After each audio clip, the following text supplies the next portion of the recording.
Mon père a envoyé un message dans la discussion de groupe familial, le dîner de la fête des pères est réservé aux enfants qui ont réussi. Toi? Une ouvrière d'usine. Tu es renié. Ma mère a ajouté, ne nous fais pas honte en te présentant. Je n'ai pas discuté. J'ai quitté le groupe, j'ai supprimé tous les contacts et je suis parti discrètement. Des années plus tard, ils m'ont vu à la télévision et se sont présentés à ma porte. Je l'ai ouverte et j'ai dit une seule phrase. Ils se sont figés. Je m'appelle Maravé. J'avais 29 ans. Et la nuit où mon père a décidé que je n'étais plus digne d'être appelé sa fille, je me tenais dans une usine sous des lumières fluorescentes blanches, avec de la graisse sur les mains et de la poussière d'acier sur mes manches. Je venais de terminer le recalibrage d'un bras robotique bloqué lorsque mon téléphone a vibré dans la poche de ma combinaison. C'était la discussion de groupe familial. Au début, j'ai failli l'ignorer car les messages de leur part prenaient généralement deux formes. Une fausse politesse quand ils avaient besoin de quelque chose, ou le silence quand ils voulaient que je me souvienne de ma place. Mais cette nuit-là, j'ai regardé. Mon père avait envoyé un message concernant le dîner de la fête des pères au domaine familial, disant que la table était réservée aux enfants qui avaient accompli quelque chose d'impressionnant dans leur vie. Ensuite, ma mère a ajouté que je ne devais pas les embarrasser en me présentant dans mes vêtements d'usine, comme si le problème n'avait jamais été la façon dont ils me traitaient, mais seulement l'image que je donnais de leur petit monde parfait. Ce qui a frappé plus fort que les mots, c'est ce qui est venu après, rien. Personne ne m'a défendu. Personne n'a dit que je travaillais plus dur que tous. Personne ne lui a rappelé que pendant qu'ils étaient occupés à collectionner les titres et les applaudissements, c'était moi qui construisais des choses qui bougeaient, fonctionnaient et duraient réellement. J'ai lu les messages 2 fois, j'ai essuyé l'huile de mes doigts sur un chiffon, j'ai quitté la discussion de groupe, j'ai supprimé tous les contacts et je suis retourné au travail comme si on ne venait pas de m'arracher le cœur au milieu d'un atelier d'usinage. Ils pensaient avoir jeté la fille décevante cette nuit-là. Ce qu'ils ne savaient pas, c'est que des années plus tard, lorsque leur monde parfait commencerait à s'effondrer, ils finiraient par se tenir à ma porte en priant pour que je l'ouvre. Avant que je vous raconte ce qui s'est passé quand ils sont finalement venus me chercher, dites-moi d'où vous écoutez aujourd'hui et si la vie vous a déjà obligé à rester silencieux alors que vous aviez toutes les raisons de crier. J'ai quitté l'Ohio en voiture 6 jours plus tard avec 2 sacs de sport, une boîte à outils verrouillée et aucune raison de regarder en arrière. Je n'ai pas envoyé de message d'adieu, je n'ai pas laissé de mots et je n'ai pas appelé pour voir si quelqu'un s'en souciait. À ce moment-là, je connaissais déjà la réponse. J'avais accepté un emploi à Tulsa dans un atelier d'automatisation industrielle en difficulté qui réparait de vieux systèmes robotiques pour des usines trop fauchées pour les remplacer. L'endroit sentait le câblage brûlé, le liquide de refroidissement et la poussière. La moitié des machines étaient plus vieilles que moi, et la plupart des hommes me regardaient comme si je n'allais pas tenir un mois. Pour les cadres, je n'étais qu'un mécanicien de plus. Pour les mécaniciens, j'étais une femme trop instruite qui démissionnerait la première fois qu'une boîte de vitesse fuirait sur ses bottes. Je les ai laissés penser ce qu'ils voulaient. J'avais déjà appris que se défendre face à des personnes déterminées à vous mal comprendre n'est qu'une autre forme de mendicité. Alors, j'ai travaillé. J'ai pris l'écart que personne ne voulait. J'ai rampé sous des systèmes de convoyeurs morts, j'ai reconstruit des réseaux de capteurs sur des sols en béton et je suis resté tard pour étudier le code écrit par des hommes qui agissaient comme si la documentation était indigne d'eux. J'ai loué une chambre bon marché à la périphérie de la ville où la climatisation faisait le bruit d'un appareil à l'agonie. Mes dîners étaient composés de burritos bon marché, de sandwichs au beurre de cacahuètes et d'un café assez mauvais pour décaper de la peinture. Mais je dormais mieux que je ne l'avais fait depuis des années. Pour la première fois, personne ne me connaissait comme la honte de la famille. Ils savaient seulement si je pouvais résoudre le problème qui se présentait à moi. C'était suffisant. Le propriétaire de l'atelier, Vince, ne faisait confiance à personne et croyait que les louanges rendaient les gens faibles. Il ne disait jamais « bon travail ». Il disait des choses comme « essaie de ne pas griller le panneau la prochaine fois ». Ce qui, dans son langage, signifiait que je l'avais impressionné. Après 3 mois, il a arrêté de vérifier mon travail. Après 6 mois, il a commencé à me confier les tâches que ses techniciens principaux ne pouvaient pas réparer. C'est alors que j'ai remarqué le schéma. Plusieurs de nos plus gros clients perdaient de l'argent sur des chaînes de montage obsolètes qui tombaient en panne d'une manière qu'aucune pièce de rechange ne pouvait résoudre. Leur système n'était pas seulement vieux, ils étaient aveugles. Ils répétaient les mêmes mauvaises décisions parce que personne ne leur avait appris à s'adapter. J'ai commencé à rester après les heures de travail pour développer une couche logicielle capable de se superposer au matériel existant et d'aider les systèmes défaillants à se corriger eux-mêmes. La première version était un désastre. Un test en direct a fermé une ligne d'emballage et m'a valu 8 appels en colère avant le lever du soleil. Un technicien plus âgé a dit que c'était peut-être la raison pour laquelle les femmes devaient s'en tenir à des emplois sûrs. Je l'ai regardé dans les yeux, je suis retourné au terminal et j'ai réglé le problème avant le matin. La deuxième version a réduit les temps d'arrêt de 11%. La troisième les a réduits de 24%. Lors du quatrième déploiement, un client a demandé à Vince où il avait trouvé l'ingénieur qui avait réussi à redonner une nouvelle jeunesse à son ancienne ligne de production. Vince a simplement haussé les épaules et a dit « Elle nous a trouvés ». C'était la première fois depuis des années que quelqu'un parlait de moi sans pitié ni déception. J'ai commencé à passer mes nuits, non pas à pleurer ma famille, mais à les dépasser. J'ai étudié les contrôles industriels, la maintenance prédictive, les défaillances de la chaîne d'approvisionnement et les finances des entreprises qui attendaient trop longtemps pour se moderniser. J'ai appris que la plupart des entreprises ne s'effondrent pas d'un seul coup. Elles échouent par de minuscules actes de déni, une mise à niveau retardée, une fausse projection. Un homme fier insistant sur le fait qu'un trimestre de plus réglera tout. Je reconnaissais trop bien ce schéma. Quand je n'étais pas à l'atelier, je remplissais des cahiers avec des cartes de processus et des idées pour une entreprise qui n'existait pas encore. Je ne rêvais pas d'être riche. Je rêvais de construire quelque chose que personne ne pourrait mépriser parce que cela fonctionnerait trop bien pour être ignoré. Les hommes qui riaient quand j'entrais, couvertes de graisse et épuisés, ont arrêté de rire. Les clients qui demandaient autrefois quelqu'un de plus expérimenté ont commencé à me demander par mon nom. Lentement, silencieusement, la femme que ma famille avait réduite à une humiliation dans une discussion de groupe est devenue quelqu'un que le monde industriel commençait à remarquer. J'avais perdu ma dernière illusion dans l'Ohio. Et il s'est avéré que c'était la meilleure chose qui me soit jamais arrivée. Parce qu'une fois que vous arrêtez de courir après l'amour de personnes qui n'accordent de l'importance qu'aux apparences, vous avez enfin les deux mains libres pour construire une vraie vie. La première véritable opportunité n'est pas venue avec des applaudissements. Elle est venue avec un problème dont personne d'autre ne voulait. Un fournisseur aérospatial de taille moyenne près de Tulsa possédait un système de manutention vieillissant qui perdait de l'argent chaque semaine. Leur chef de production avait déjà renvoyé un cabinet de conseil et humilié 2 équipes internes. Vince m'a envoyé parce qu'il s'est dit que s'il détestait ma réponse, au moins il n'aurait pas gaspillé l'un de ses techniciens principaux.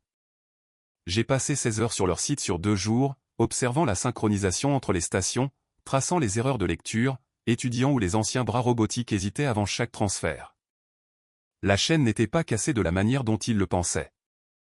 Elle était cassée parce que le système traitait les minuscules variations comme des défaillances catastrophiques et forçait constamment l'intervention humaine. J'ai construit un correctif logique temporaire, retravaillé 2 routines de détection et recommandé une modernisation progressive au lieu du remplacement complet que tous les autres consultants avaient poussé. Ils m'ont regardé comme si j'avais suggéré de faire une opération chirurgicale avec un couteau de poche. Puis ils ont fait tourner la ligne. Leurs rebuts ont chuté. Leur production s'est stabilisée. 3 semaines plus tard, ils ont offert à Vince une extension de maintenance et ont demandé si j'étais disponible pour un projet de modernisation plus large. Vince m'a appelé dans son bureau, s'est penché en arrière sur sa chaise et a dit « Je ne peux pas te payer assez pour les affaires que tu viens d'apporter. Alors dis-moi ce que tu veux. » Je lui ai dit la vérité. Je voulais des parts dans une nouvelle division construite autour de l'intelligence de modernisation pour l'automatisation existante. Il m'a regardé pendant un long moment, puis a ri une fois, non pas parce que c'était drôle, mais parce qu'il s'attendait à ce que je demande une augmentation et peut-être un titre. Au lieu de cela, je demandais l'avenir. 6 mois plus tard, avec Vince comme premier soutien et un client prêt à prendre un pari, j'ai lancé Forge Access System. Ce n'était pas glamour. Notre premier bureau était à moitié un entrepôt, à moitié un risque d'incendie avec des chaises pliantes, des écrans d'occasion et une machine à café qui faisait un bruit maladif. Mais c'était le mien. Le mien de la manière la plus profonde dont une chose puisse vous appartenir. Construit de l'intérieur, sans argent familial, sans introduction héritée, sans personne pour aplanir la route à cause de mon nom de famille. Au début, nous nous sommes concentrés sur une chose, rendre les anciens systèmes industriels plus intelligents sans forcer les fabricants à tout arracher et à repartir de zéro. Il s'est avéré que c'était exactement ce dont des dizaines d'usines avaient besoin. Les entreprises qui ne pouvaient pas se permettre des refontes à plusieurs millions d'euros pouvaient se permettre une passerelle plus intelligente. Les usines à qui l'on avait dit d'accepter le gaspillage comme une norme avaient soudainement une option logique. Nous avons pris les travaux ingrats, les installations oubliées, les clients qui avaient été rejetés par des cabinets élégants aux chaussures cirées.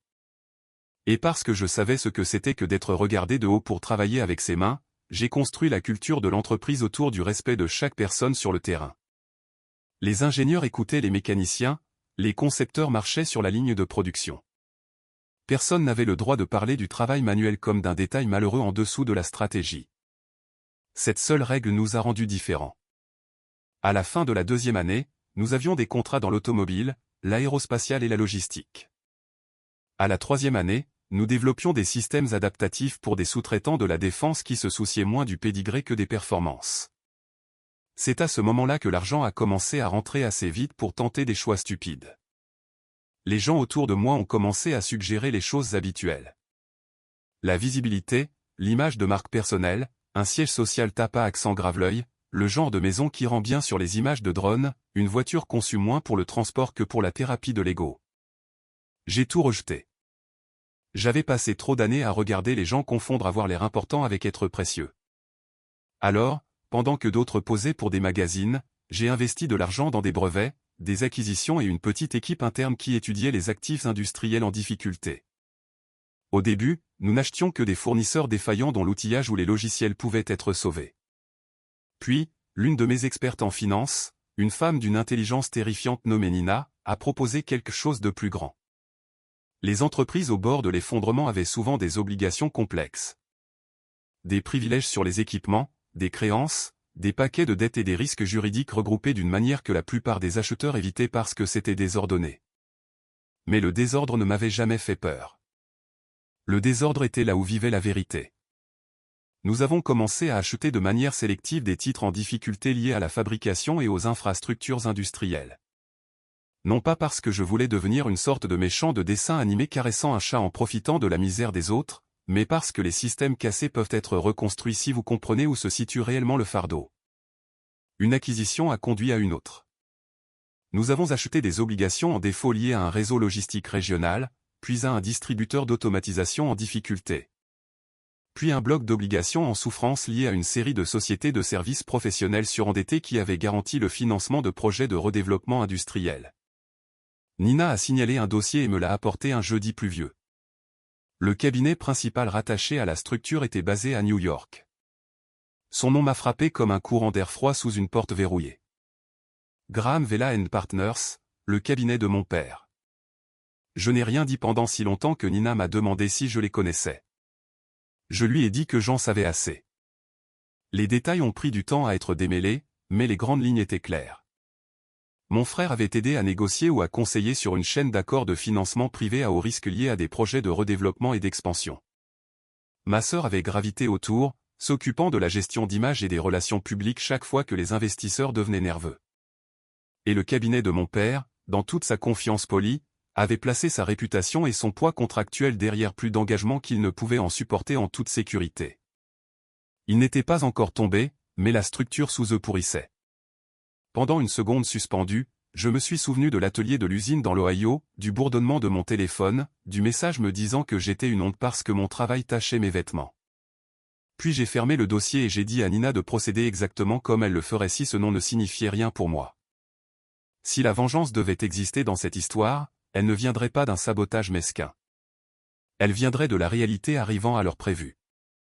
La meilleure partie de la construction de quelque chose de réel est que, finalement, les choses fausses doivent se tenir à côté et être mesurées. L'effondrement a commencé de la manière dont les effondrements commencent habituellement, avec des gens insistant sur le fait qu'il n'y avait pas d'effondrement. Le premier article public a parlé d'un problème temporaire de liquidité. Le deuxième l'a qualifié de malentendu entre les investisseurs et les avocats. Au troisième, l'expression de révision stratégique a commencé à apparaître, ce qui est le genre d'expression que les gens utilisent lorsqu'ils essaient de donner à la panique un air éduqué. Graham Vela avait passé des décennies à se forger une réputation comme l'un de ces hommes qui entrait dans une pièce déjà pardonnée pour son arrogance parce que son costume tombait bien, et son taux de facturation faisait tressaillir les personnes plus faibles. Mon frère Evan avait hérité de l'obsession familiale de paraître 10 pieds plus grand qu'il ne l'était réellement. Et quelque part en cours de route, il s'était convaincu que la proximité avec le capital à haut risque était la même chose que le génie. Céleste, ma sœur aînée, avait construit toute son identité d'adulte autour du goût, de l'accès et de l'art de donner aux choses instables une apparence intentionnelle. Ensemble, ils n'étaient pas une famille.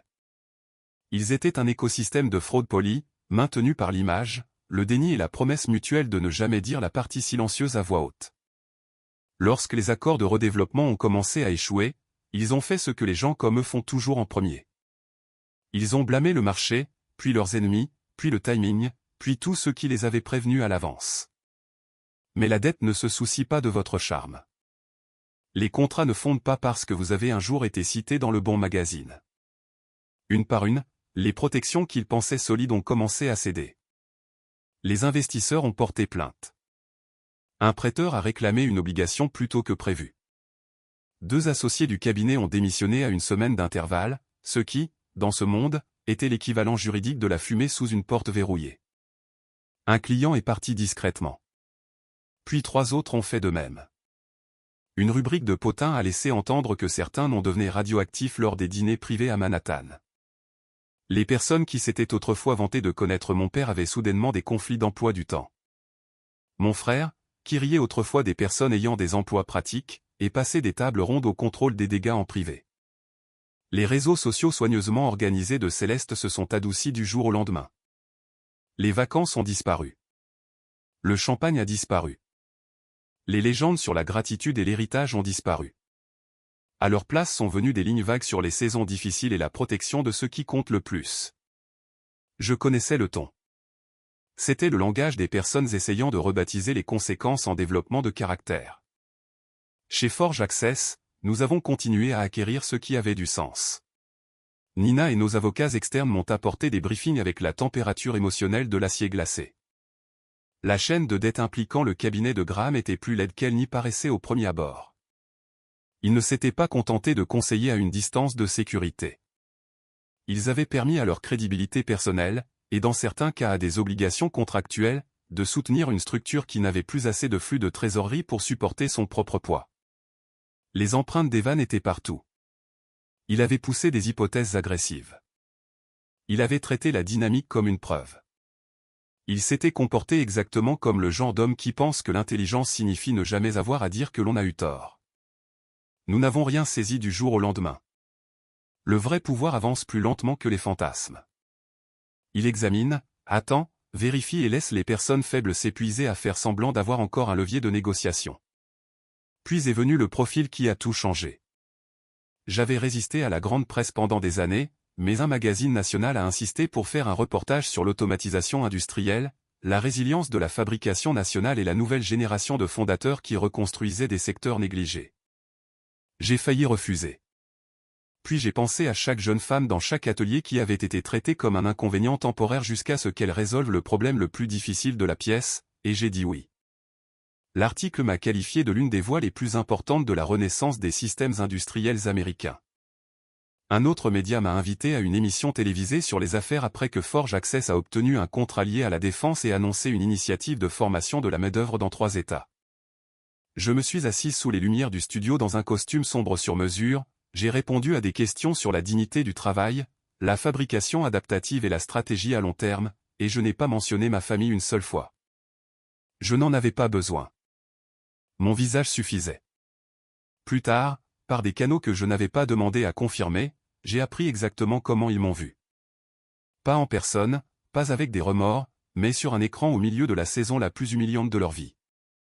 Alors que les conseillers et les prêteurs tournaient déjà autour d'eux, ils avaient passé des années à se dire que j'étais partie, diminuée, insignifiante. Puis soudain, j'étais partout où ils auraient souhaité que je ne sois pas, parlant avec l'autorité calme de quelqu'un qui a construit à partir de compétences plutôt que de privilèges. La partie la plus délicieuse, si je suis honnête, n'était pas qu'ils m'aient vu réussir. C'est qu'ils aient vu le nom de mon entreprise sur des documents qu'ils essayaient désespérément de renégocier. Ils n'ont pas seulement découvert que je prospérais. Ils ont découvert que j'étais maintenant rattaché à la machinerie qui se refermait sur eux.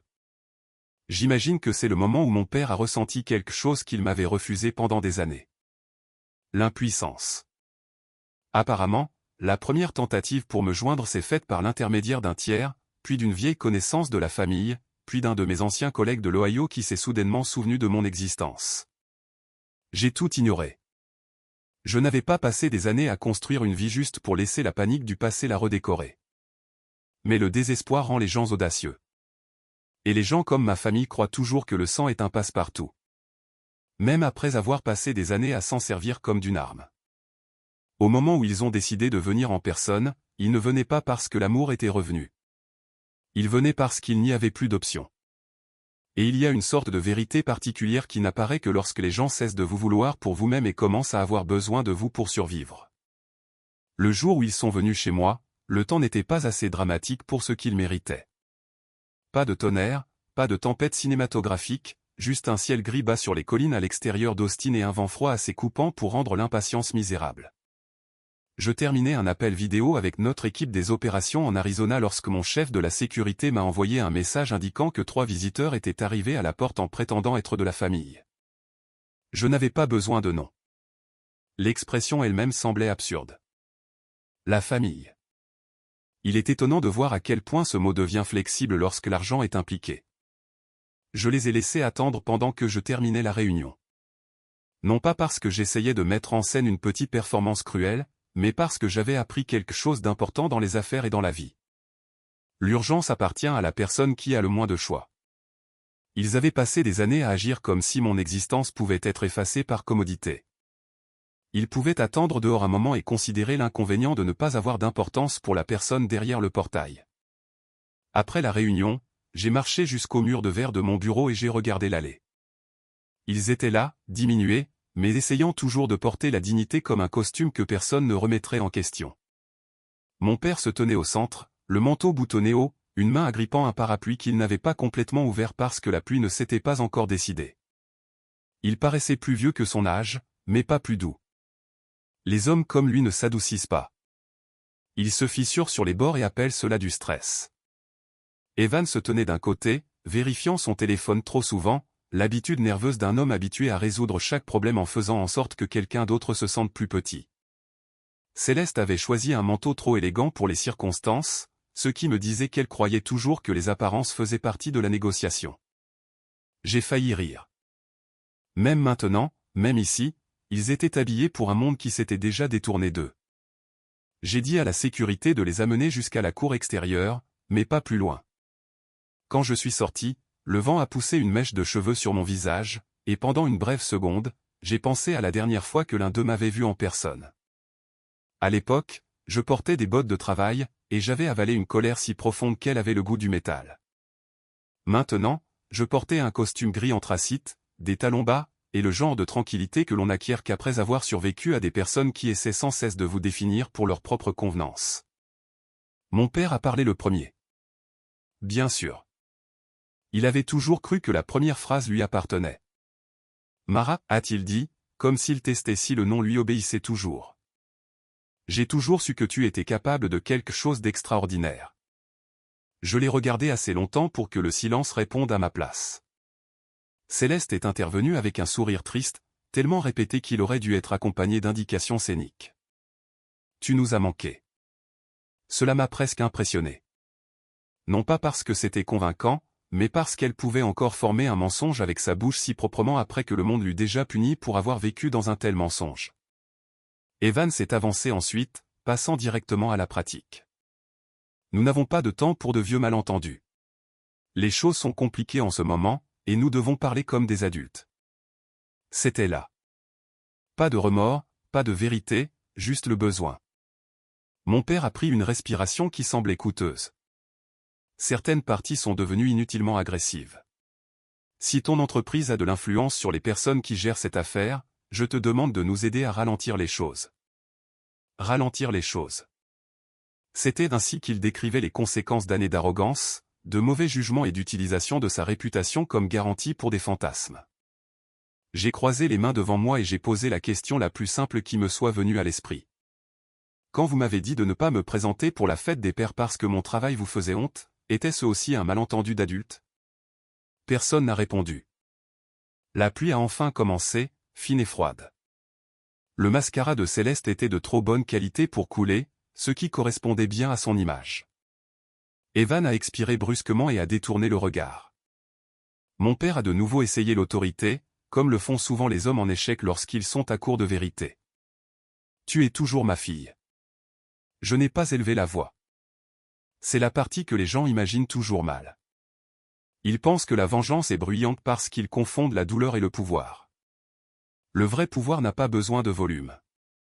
Vous m'avez effacé avec un message texte, ai-je dit. Vous avez laissé le silence faire le reste. Maintenant vous êtes ici parce que la même fille que vous avez qualifiée de honte possède une partie de la structure qui vous enterre, et soudain le sang compte à nouveau. La mâchoire de mon père s'est contractée. Il détestait être décrit avec précision. Céleste a fait un pas prudent pour se rapprocher, comme si la proximité pouvait créer de la sympathie. Nous avions tort, a-t-elle dit doucement. Nous avons tout mal géré, mais nous sommes toujours ta famille, et les familles ne se détruisent pas entre elles. Je l'ai regardé et je n'ai absolument rien ressenti. C'était le choc, même pour moi. Pas de rage, pas de triomphe, juste l'absence de faim. La famille, ai-je répété. C'est donc ça? Quand je faisais des quarts de travail de 12 heures et que j'étais traité comme une tâche sur le nom de famille, étais-je de la famille à ce moment-là? Quand personne dans cette discussion de groupe n'a dit un seul mot pour ma défense, étais-je de la famille à ce moment-là? Evan a fini par craquer parce que les hommes comme lui ne peuvent pas survivre longtemps dans une conversation qu'ils ne contrôlent pas. Bien, a-t-il dit. Oui, des choses ont été dites. Nous étions tous sous pression. Mais tu n'as aucune idée de ce qui se passe maintenant. Il y a des enquêtes, des créanciers. Nous pourrions tout perdre. L'ironie a frappé si fort que j'ai failli sourire. Tout perdre. Ils disaient cela à la femme qu'ils avaient autrefois rejetée comme une erreur de formatage. Mon père a alors essayé une stratégie différente. La voix qu'il utilisait dans les salles d'audience et les conseils d'administration quand il voulait paraître humain sans abandonner son statut. Mara, aide-nous à restructurer, à retarder l'exécution, à organiser une réunion. Je ne demande pas la charité. Je demande la raison. La raison. Encore ce mot, comme si la raison m'avait jamais été accordée quand j'étais celle sous leurs chaussures. J'ai hoché la tête une fois, non pas parce que j'étais d'accord, mais parce que j'en avais assez entendu. Puis j'ai fait signe à mon assistante, qui était sortie discrètement avec une enveloppe scellée. Je l'ai prise, je l'ai tenue un instant, et je les ai vus tous les trois se concentrer sur le papier comme des personnes en train de se noyer repérant du bois flotté. L'espoir est une chose si fragile et embarrassante lorsqu'il apparaît entre de mauvaises mains. L'enveloppe était plus lourde qu'elle n'avait besoin de l'être, épaisse d'avis, de délais et du genre de langage qui rappelle aux personnes puissantes qu'elles sont mortelles. Je l'ai tendue à mon père, et il l'a prise avec des doigts qui s'efforçaient de ne pas trembler. Personne ne l'a ouverte tout de suite. Ils regardaient tous mon visage, attendant un signe indiquant que le sang, la culpabilité et les souvenirs m'adouciraient. Cela n'est jamais venu. Evan a finalement sorti une page et l'a parcourue. Son expression a changé en premier. Pas du chagrin, pas de la honte, juste de l'incrédulité. Le regard d'un homme qui a passé sa vie à supposer que chaque couloir se termine par une porte pour lui, pour finalement découvrir un mur. Céleste a lu par-dessus son épaule et a pâli de cette manière polie propre à quelqu'un qui n'a jamais eu à gérer l'humiliation sans public. Mon père continuait de me regarder parce qu'il croyait toujours que la réponse était en moi, pas dans les documents. Cela, plus que tout, capturait qui il avait toujours été. Il pouvait tenir les preuves de ses propres mains et chercher encore un raccourci sur mon visage. Cela ne peut pas être définitif, a-t-il dit. J'ai presque admiré la phrase. Un déni élégant et inutile. C'est définitif, ai-je répondu. Les délais sont passés, les garanties sont déclenchées, les propriétés liées à la structure seront saisies. La maison des Hantons, l'appartement de Manhattan, les bureaux du cabinet inclus dans le paquet de garantie, tout ce qui est protégé par la vanité au lieu des mathématiques a déjà disparu. Pendant une seconde, personne n'a parlé. La pluie tapait doucement contre la pierre et le verre. Quelque part derrière moi, ma maison se tenait calme et chaude, épargnée par leur panique. Cela comptait plus que je ne peux l'expliquer. Non pas parce que c'était beau, même si ça l'était, mais parce que tout ce qui se trouvait au-delà de cette porte avait été construit sans leur permission et continuerait sans leur approbation. Mon père a finalement abandonné ce qui restait de sa fierté. Mara, s'il te plaît. Il a vraiment dit s'il te plaît. L'homme qui traitait autrefois la compassion comme une faiblesse me regardait avec les yeux de quelqu'un face à une force qu'il ne pouvait ni intimider, ni flatter, ni faire honte. Nous avons fait des erreurs, a-t-il dit. Mais cela va nous détruire. C'était ça. Pas nous t'avons blessé. Pas nous t'avons laissé tomber. Cela va nous détruire. J'ai pensé au sol de l'usine dans l'Ohio. À la brûlure de la graisse sous la peau gercée. Au silence après ce message de groupe. Au long trajet en voiture sans que personne n'appelle pour demander où j'étais parti. J'ai pensé à chaque repas bon marché, à chaque réparation de minuit, à chaque réunion où les hommes regardaient au-delà de moi pour trouver la véritable autorité dans la pièce. À chaque matin où j'ai choisi de continuer à construire au lieu de supplier des gens comme eux de m'aimer correctement. Puis j'ai regardé mon père et je lui ai donné la seule chose qu'il avait méritée de ma part. Je n'ai pas de père, ai-je dit. J'ai des contrats et aucun de vous ne serait qualifié pour travailler sur le sol de mon usine. On pouvait sentir la phrase atterrir. Elle n'avait pas besoin d'être répétée. Céleste a émis un petit son blessé. Evan a juré dans sa barbe, mais il n'y avait plus aucune force là-dedans. Mon père est resté là, tenant des papiers qui lui avaient enfin dit ce que le monde avait passé des années à essayer de dire. Un nom ne vaut rien quand le caractère ne peut pas le soutenir. Je n'ai pas claqué la porte. Je n'ai pas fait de discours.